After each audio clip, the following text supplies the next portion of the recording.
روز بخیر بیننده های عزیزی آزادی، امیدوارم خوبید و ما رو تماشا دارید. سروینوزی روحلو هستم و تا 10 دقیقه دیگر برایتان خبر و گزارش های تازه تاجیکستان و جهان را تقدیم می کنم. امروز 11 ینوری است و ساعت در دوشنبه 11. امروز در برنامه وزارت گفت پیرامردی 80 ساله توجیک افرادگرای اسلامی است. ҳизб мегӯяд хайрхоҳ. Содир Ҷабборов дар интихоботи президентии Қирғизистон пирӯз шуд. Рақибонаш розӣ нестанд. Шитоби демократҳо барои танбеҳ додани Трамп баъди ҳуҷум ба Капитол.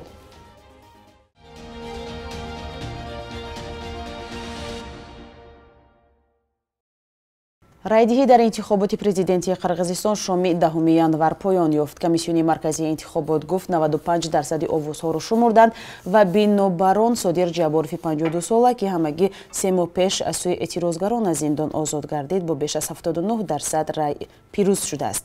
Номзадҳои дигар аз 0.5% то тақрибан 7% овоз гирифтанд ва баъзе аз онҳо ба натиҷаҳо розӣ нестанд.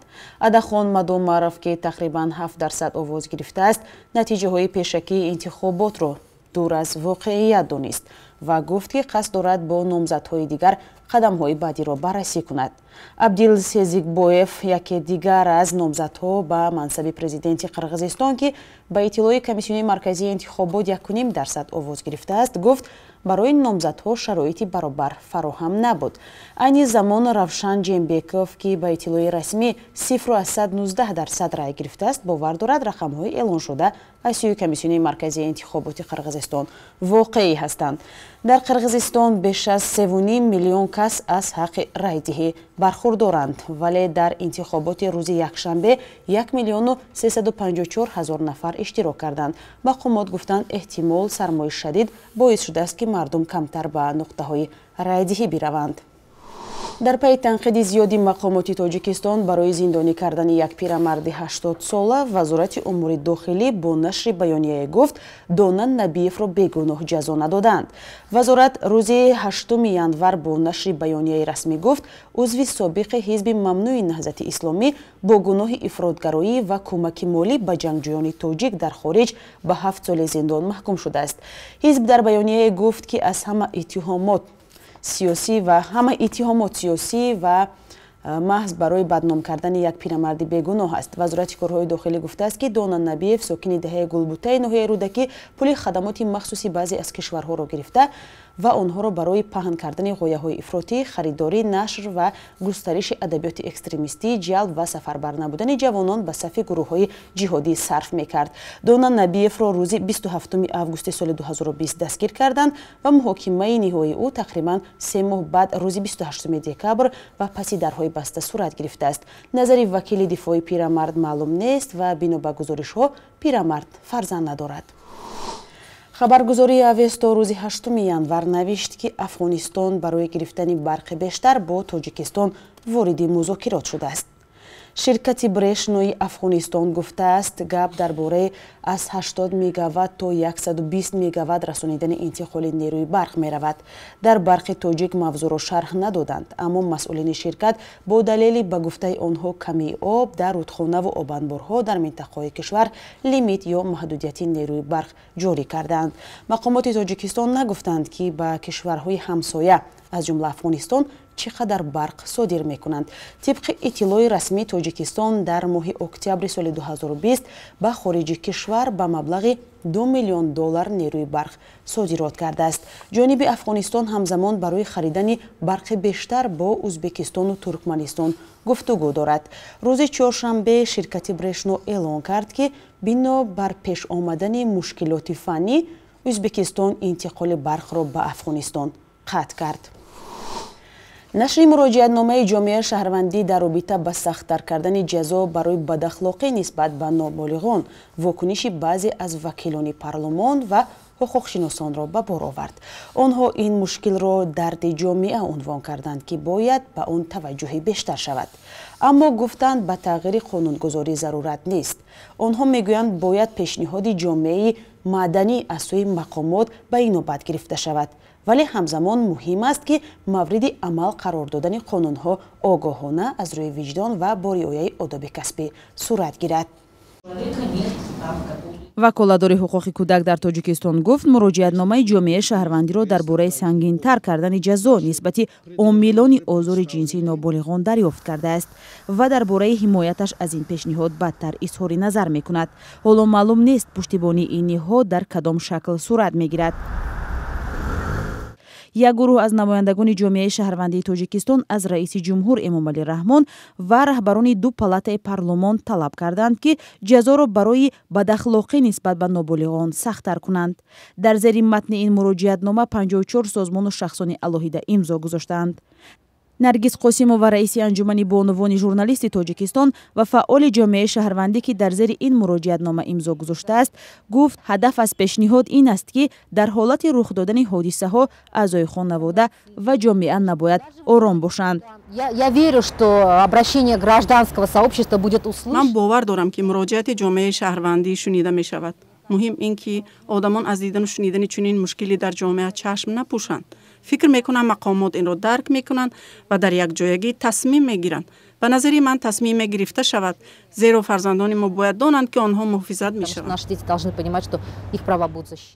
талаби намояндагони ҷомеаи шаҳрвандӣ баъди он садо медиҳад ки моҳҳои ахир чанд ҳодисаи таҷовуз ба номус ва бадахлоқӣ нисбат ба хурдсолон дар тоҷикистон расонаӣ шуд. моҳи декабри соли гузашта додгоҳи шаҳри ҳисор ҷавони гумонбар ба таҷовузи духтари 12 соларо бар асоси қонуни авф аз толори суд озод кард ки вокуниши тунди ҷомеаро ба бор овард. чунин ҳодисаҳо дар соли гузашта кам набуд.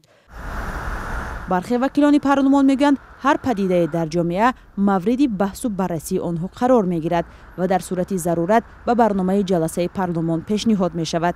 саид ҷаъфар усмонзода вакили парлумон гуфт дар воқеъ чунин ҷиноятҳо сангин ҳастанд ва бояд гумонбар донад ки ин кораш ҷазои сахт дорад. аммо ҳуқуқшиносон барои сахттар кардани ҷазо тағйирот дар қонунро зарур намешуморанд.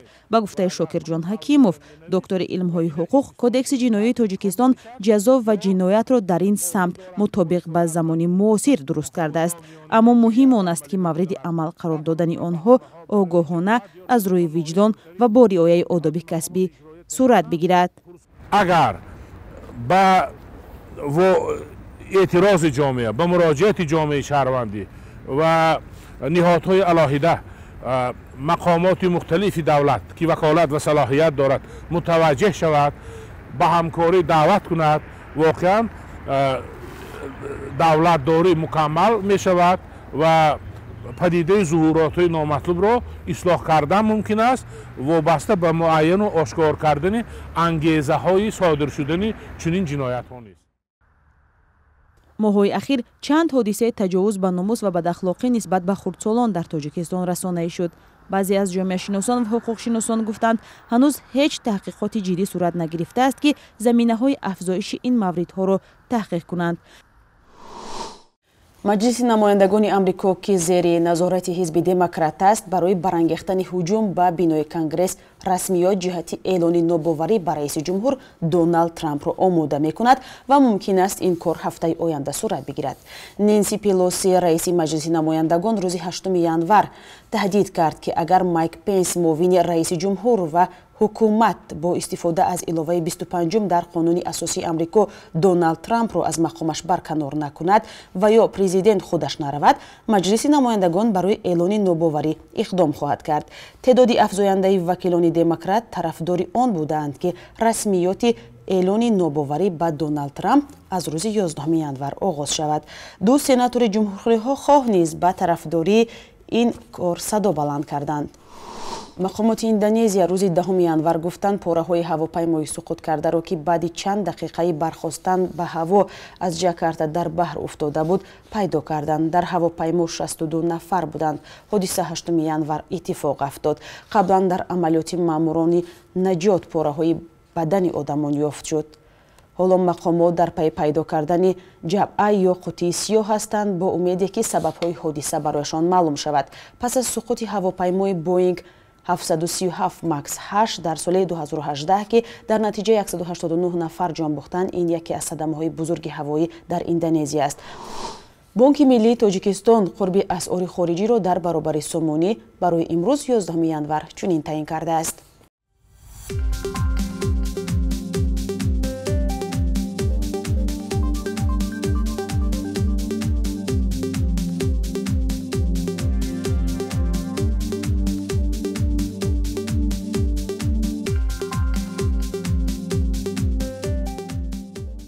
бинандаҳои азиз, хабару гузоришҳои Тоҷикистону ҷаҳон дар барномаи Навиди бомдодӣ тақдими шумо шуд. Бо мо буданро фаромӯш накунед ва назару пешниҳодҳои худро ҳатман ба мо нависед. То субҳи дигар, худо нигаҳдори мо ва шумо.